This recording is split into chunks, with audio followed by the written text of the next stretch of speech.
Hi friends, మనం ప్రముఖుల జ్ఞాపకాలలోకి వెళదాం.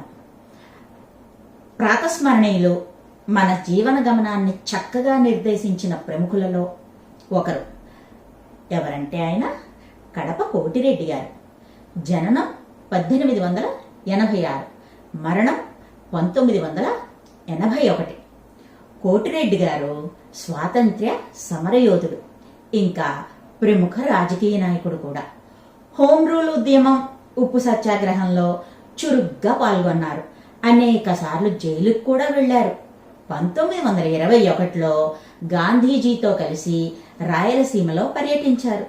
రాజాజీ ప్రభుత్వంలో మద్రాస్ మంత్రిగా పనిచేశారు. ఈయన ప్రత్యేక ఆంధ్ర ఉద్యమంలో కీలక పాత్ర పోషించారు. స్వాతంత్ర్యానంతరం టంగుటూరి ప్రకాశం పంతులు గారి మంత్రివర్గంలో కూడా ఈయన పనిచేశారు. శ్రీబాగ్ ఒడంబడిక రూపుదాల్చడంలో ఈయన ప్రధాన పాత్ర పోషించారు.